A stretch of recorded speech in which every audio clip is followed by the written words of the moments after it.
Waterfalls, and I'm not talking about the TLC song from 1995. In this video, I'm going to walk you through how waterfalls and hurdles work in multifamily real estate syndication. So make sure you hit the subscribe button right now so you don't miss more videos about building wealth through multifamily real estate. And if you don't know me, I'm Seth Ferguson, a 13-year real estate veteran, host of a real estate TV show, host of a real estate investing podcast, and I'm also the author of the real estate book, Sell for More. So let's get right into it and talk about waterfalls in multifamily syndications. First of all, we have to figure out what a waterfall and a hurdle is. Basically, a waterfall and a hurdle, they set out the terms of how profits are shared between the sponsor of the deal, the general partnership, and the investors of the deal, the limited partnership. Waterfalls and hurdles, they mean the exact same thing. They are synonymous, but they conjure different images. So let's walk through both of them. So waterfall. Waterfall, the image to have in your head is a cascading image like this. So you have different levels and the water flows downwards like it's a waterfall. Now with the hurdle, Hurdle, you can think of somebody doing hurdles in the Olympics. So you have to jump up to the next level like this.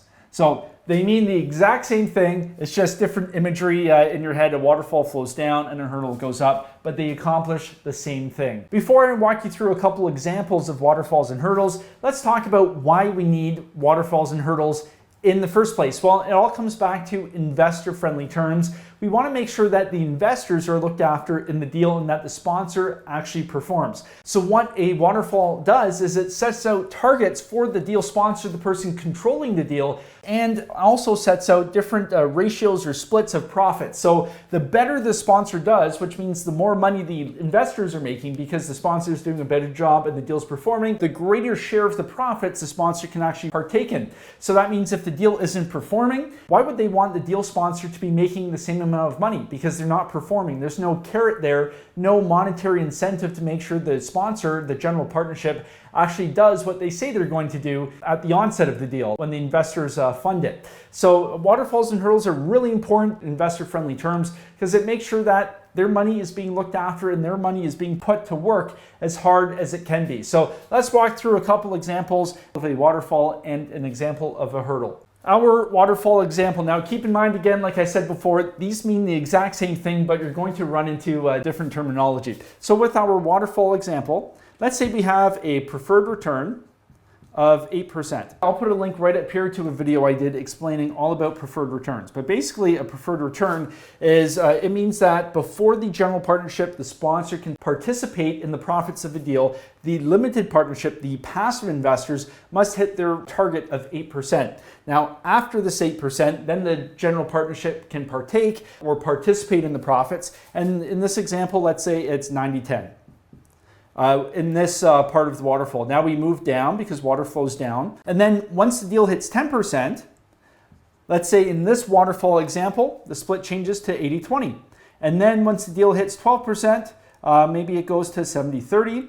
Now, obviously, when we're talking in splits, the larger number is in favor of the limited partnership. So 90-10, that means 90% of the profits go to the limited partnership and 10% to the sponsor. And 70-30 again, 70% goes to the limited partnership, the passive investors, and 30% would be going to the sponsor. And maybe if they crack 15%, it goes to 60-40. Now, every deal is different. Every sponsorship team is going to be different. But this is just an example that shows you as the water flows downhill, you don't want to be chasing those waterfalls. But as you keep going down, the split grows in favor of the sponsor because the deal is doing better. Everybody is making more money. And essentially, we are rewarding the sponsor here for doing great work. And this is what you as a passive investor want. You want the person controlling your money, running the deal, to be incentivized to be rewarded for doing an exceptional job. Because whenever the deal performs really well, everybody makes money, and this is really what you want. Now let's hop over to a hurdle example. Again, it's the same thing, just different imageries. In this case, maybe there's no preferred return. Maybe the sponsor or the general partnership, they participate from day one, but it's a much smaller split. So the first hurdle is going to be 90-10, in favor of the limited partners. And then maybe this is just a really simple setup. So after, and that's for 8%, anything below 8%, let's say it's 90-10. Once they crack 8%, everything over 8% goes to 80-20. And then once they crack 10%, then it goes maybe, let's say 70-30.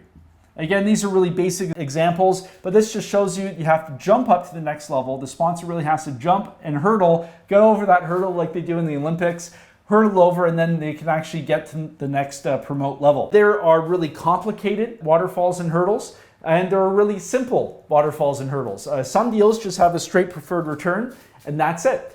Other deals will be more complex and they'll have multiple levels, different hurdles the sponsor has to get, or waterfalls as it cascades down. It really depends, like I said before, on the sponsorship team and as well as the specific deal and what's entailed in that deal. Is one better than the other? It really depends on what you as the investor are looking for and really the deal and the type of sponsorship team, because it's the people that makes the deal successful.